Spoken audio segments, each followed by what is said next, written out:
Según un estudio argentino, muere el 57% de los pacientes que ingresan a terapia intensiva por COVID. Elisa Estensoro es médica del Servicio de Terapia Intensiva del Hospital Internacional de Agudos de General San Martín en La Plata y aseguró este dato que es realmente impactante, Marina, por cierto, ¿no? Sí, claramente, más de la mitad de los pacientes internados por COVID muere en terapia intensiva. Para hablar de este estudio y de otras cuestiones relacionadas a la pandemia, le damos la bienvenida a la doctora Elisa Estensoro, médica de terapia intensiva. Elisa, muy buenas tardes, ¿cómo le va? Bien, buenas tardes y muchas gracias por la invitación. Por favor. También quería aclararles sobre esta mortalidad, que por supuesto que es alta, que es los pacientes que ingresan a terapia intensiva y que son ventilados mecánicamente. Eso quiero aclararlo, o sea, los más graves, porque hay algunos que ingresan a terapia intensiva y no se conectan a un respirador. Esos tienen un pronóstico un poco mejor, pero bueno, los más graves de todos, los conectados a un respirador, sí tienen esos resultados. Doctora, vale la aclaración y se agradece. ¿Ha modificado el escenario de las unidades de terapia intensiva en esta instancia en la Argentina, en esta etapa del año?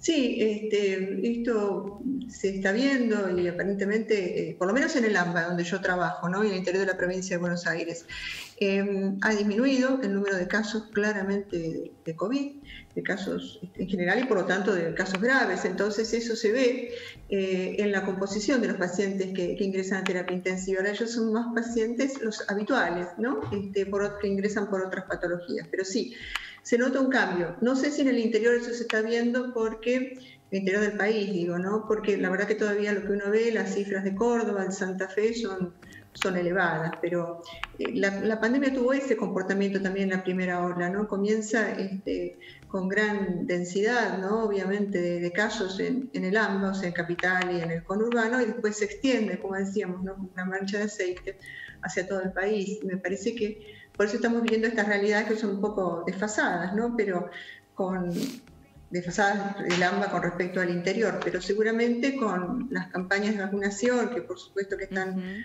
muy intensas, es posible entonces que se mejore toda esta cuestión, ¿no? En el interior.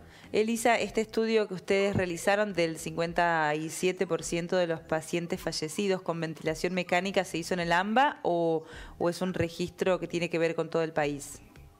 No, se hizo en todo el país. No hubieron unidades de Córdoba, pero sí se hizo en todo el país. Fueron mayoritariamente el AMBA, por supuesto, pero también hubo casos de Santa Fe, de Neuquén, algo de Santa Cruz y algo de Mendoza. Consultarle por la vacunación entre los pacientes fallecidos o pacientes graves. ¿Qué pudieron observar ustedes?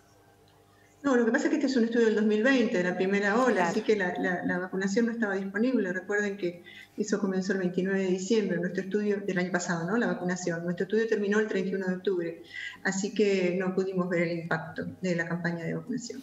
Doctora, ¿cuál es el rango de edad de los pacientes que ingresan hoy a terapia? Bueno, pacientes con COVID pareciera que es un grupo más joven. Igual no sé si ustedes vieron el estudio, pero el estudio nuestro, la verdad que la edad media de los pacientes era de 62 años, sí, o sea 62, que no eran tan grandes, ¿no? Sí. Pero bueno, pareciera que la segunda ola los pacientes fueron más jóvenes, lo cual tiene cierta lógica, ¿no? Porque la población más añosa ya estaba vacunada y aunque estuviera con una sola dosis, esto confiere protección, ¿no? Contra la enfermedad grave y contra el ingreso a terapia intensiva y contra, por supuesto, contra los fallecimientos. Entonces, eso se vio en esta segunda ola, este segundo impacto, y un corrimiento de los casos hacia más a los 50 y algo. El algo no está definido todavía, claro. Habrá que ver las cifras definitivas, pero probablemente 55, 57, eso habrá que ver cuando termine de forma definitiva la segunda ola. ¿Y qué anticipan, las variantes, lo que se observa a nivel mundial para nuestro país? ¿Cuál es el escenario que ustedes avisoran? Bueno, recuerdo que yo no soy epidemióloga, pero soy intensivista, ¿no? Pero por lo que uno ve, lo que uno lee, ¿no? En la literatura en el mundo, ¿no? La verdad que la variante Delta ha entrado en todos lados y sería ilusorio, utópico, pensar que no va a circular aquí en la Argentina.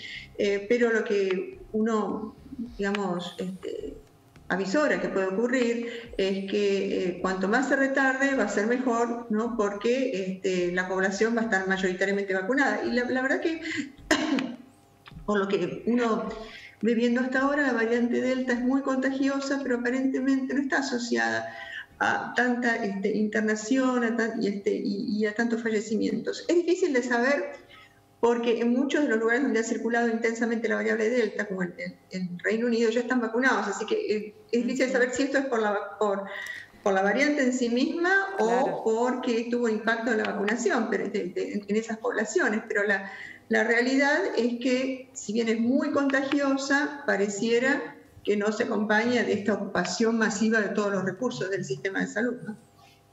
Doctora, respecto a aquellos negacionistas de la vacuna, he escuchado en algunas entrevistas que ha mencionado alguna opinión respecto a ese tema y con toda la consecuencia que genera. ¿Qué se le dice a aquellos que todavía hoy, en Córdoba, por ejemplo, hay un 40% de gente que no se quiere vacunar? ¿Qué mensaje hay para aquellos que generan una situación bastante complicada en esto del COVID? Sí, la verdad que yo justamente ayer vi esos números de Córdoba y la verdad que me sorprendieron, ¿no? Porque Córdoba es una de las provincias más afectadas, en el momento es de las más afectadas, ¿no? Y lo ha sido también en la ola anterior, entonces es difícil de comprender. Uno tiene que acá pensar, y es el mensaje, ¿no? Que la vacunación no es solo un acto individual, sino que cuando uno se vacuna no solo se protege a sí mismo, sino protege a los demás, porque mientras más vacunados estamos, son mayor la población de vacunados, menos circula el virus, entonces se protegen todos.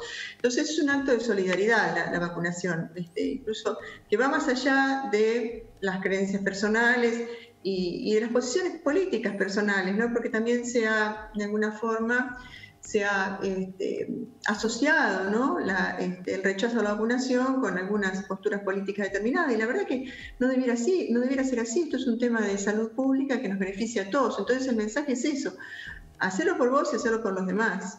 Apelar a la solidaridad de toda esa gente que siente algún, no sé, que tiene algún miedo, siente algún rechazo ante la vacunación, ¿no? Seguro que esa gente vacuna a sus hijos. Entonces, ¿por qué debiera hacer esto distinto? Es lo mismo. Un estudio, una encuesta se hizo apenas se conoció el hallazgo de la vacuna, y entre los que se negaban o que no se mostraban dispuestos a aplicársela, las posiciones eran un no miedo al coronavirus, gente que cree que si le toca no le va a hacer mal, y por otra parte la desconfianza, ¿no?, sobre las fórmulas, la eficacia de las vacunas aprobadas. Bueno, hay distintas cosas, ¿no? En primer lugar, mucha de esa gente que tenía esa postura de falta de respeto al virus, ¿no? Que viene matando a más de 3 millones de personas en el mundo, ¿no? La verdad que supongo que mucha de esa gente a lo largo de todo el año pasado y de este año se habrá dado cuenta, ¿no? Que todos tenemos algún conocido que se ha internado y que ha estado grave o que ha fallecido, así que quizás eso les haya hecho cambiar de opinión. Por otro lado, mucha de esa gente también que no se cuidó falleció. Eso hay casos icónicos, ¿no? Incluso en Córdoba mismo, por lo que yo tengo entendido, ¿no? De gente que notoriamente estaba en contra y gente muy conocida y que finalmente fallece por coronavirus. Entonces, quizás esa gente haya podido meditar sobre esta cuestión, ¿no? Y con respecto a la falta de conocimiento, la desconfianza, la verdad que muchas de estas vacunas están utilizando plataformas, o sea, sistemas que ya se conocieron, ¿no? Como las vacunas por vector o las vacunas por virus vivo atenuado, o sea, las vacunas de AstraZeneca, Sputnik, las vacunas Sinovac y Sinopharm, todas son mecanismos ya conocidos. Acá la verdad que las que fueron nuevas y revolucionarias en algún sentido, y que la verdad que se empezaron a probar con esto, fueron las vacunas de ARN mensajero, ¿no? Como la de Pfizer y la de Moderna. Entonces esas, bueno, uno podría comprender un poco, ¿no?, que quizás haya inseguridad, pero la verdad que se usaron masivamente, tanto en Europa como en Estados Unidos, y demostraron ser seguras. Entonces, la verdad que uno no entiende esa desconfianza, ¿no? Pero bueno, existe. Por suerte en Argentina no es un fenómeno tan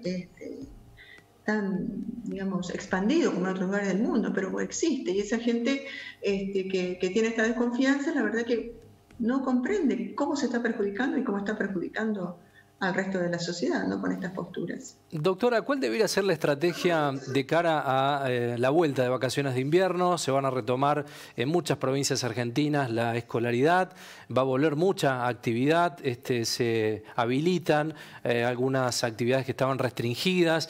De cara a esta segunda mitad del año, ¿cuál cree usted que debiera ser el comportamiento que debiéramos tener teniendo en cuenta lo que está pasando en Europa, ¿no?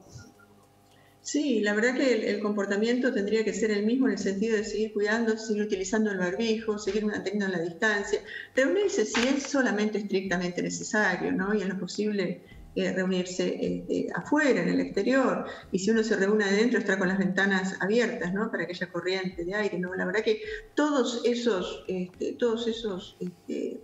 digamos, cuidados debieran seguir manteniéndose. No nos hemos librado de esto todavía y podemos tener una gran tercera ola con la variante Delta. Entonces, el cuidado debe seguir y más que nunca, ¿no? Cuando se liberan las actividades es cuando más uno debe estar precavido. Bien. Doctora, muchísimas gracias por el tiempo y por la posibilidad de hablar de estos temas que son realmente tan interesantes y necesarios. Muy amable, ¿eh? Muy amable, hasta cualquier momento. Bueno, muchas gracias a ustedes por la invitación. Muchas gracias.